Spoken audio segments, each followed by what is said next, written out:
तो हेलो दोस्तों, कैसे हैं आप लोग। आई होप कि आप सब बहुत अच्छे होंगे और अच्छे से अपनी ज़िंदगी को जी रहे होंगे।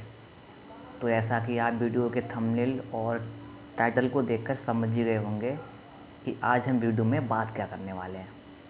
तो वीडियो में हम बात करने वाले हैं कि हमारी दिल्ली सल्तनत का जो मुग़ल शासक था अकबर, उसकी शादी जोधाबाई से कैसे हुई और जोधाबाई का रियल नेम क्या था और शादी के बाद क्या नाम रहा उनका।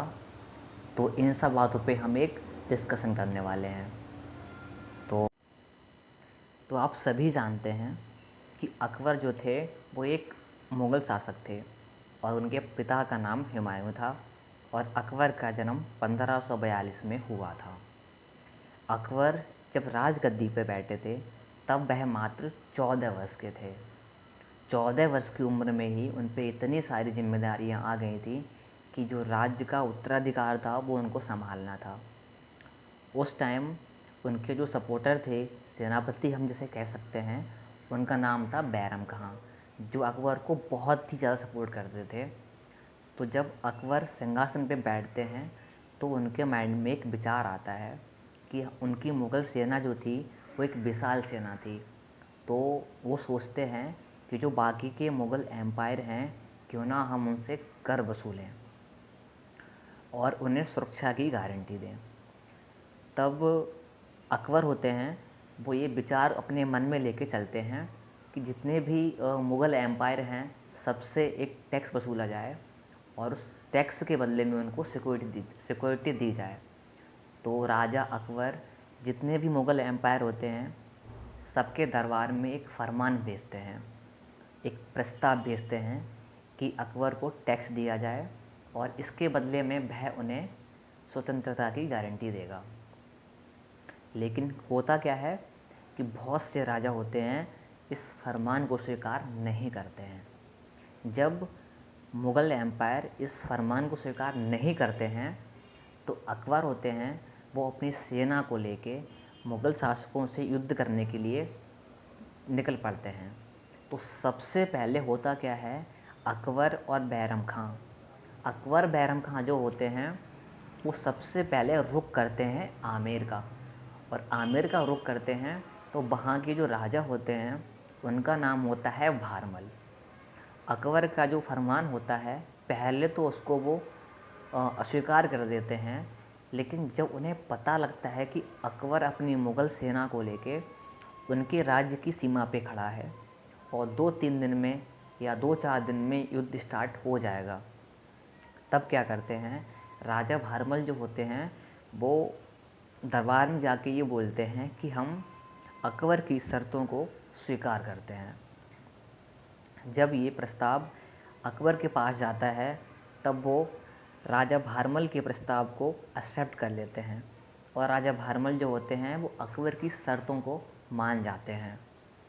फिर क्या होता है, राजा भारमल जो होते हैं उनके माइंड में एक विचार आता है कि मुग़ल एम्पायर है, क्या पता अगर इसने कभी अटैक कर दिया राज्य हड़पने के चक्कर में तो हम मुसीबत में आ जाएंगे। तो राजा भारमल जो होते हैं उन्हें अपनी प्रजा की रक्षा की पड़ी होती है। उस टाइम वो क्या करते हैं, राजा भारमल जो होते हैं उनकी एक लड़की होती है जिसका नाम होता है हीर कुमारी। तो राजा भारमल ये सोचते हैं कि अगर वो अपनी लड़की की शादी अ, अकबर के साथ करा देते हैं तो चाहे कितना भी क्रूर शासक क्यों ना हो, वो कम से कम अपनी पत्नी के घर में तो अटैक नहीं करेगा।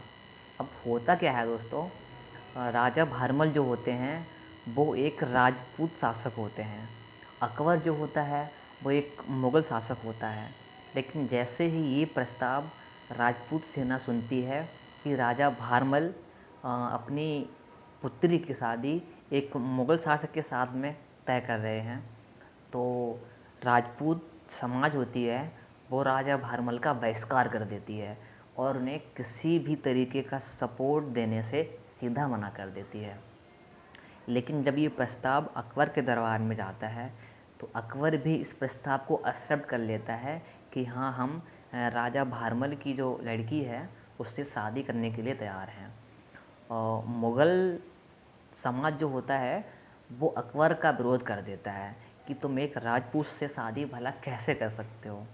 लेकिन राजा भारमल और मुग़ल सम्राट अकबर सांप्रदायिक धर्म से ऊपर उठकर शादी कर लेते हैं।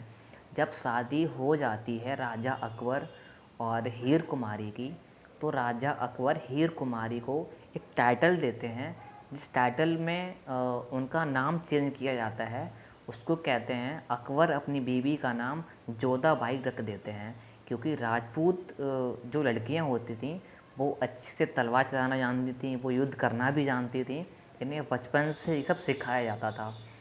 तो जोधाबाई जो थीं उन्हें युद्ध करने का भी ज्ञान था, वो शस्त्र विद्या में भी निपुण थीं। तो अकबर उन्हें जोधाबाई का टाइटल देता है। और दोस्तों इस तरीके से अकबर और जोधाबाई की शादी हो जाती है। आई होप कि आपको वीडियो बहुत अच्छी लगी होगी। अगर अच्छी लगी हो तो लाइक करें, और यार अच्छी अगर ना भी लगी हो फिर भी लाइक कर दें, क्योंकि बहुत मेहनत लगती है वीडियो बनाने में और रिकॉर्ड करने में और ऐड करने में।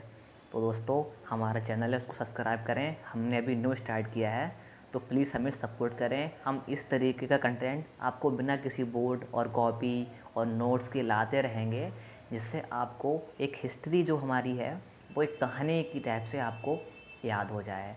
तो आई होप गाइस आप वीडियो को लाइक कर चुके होंगे और हमारे चैनल को सब्सक्राइब कर चुके होंगे।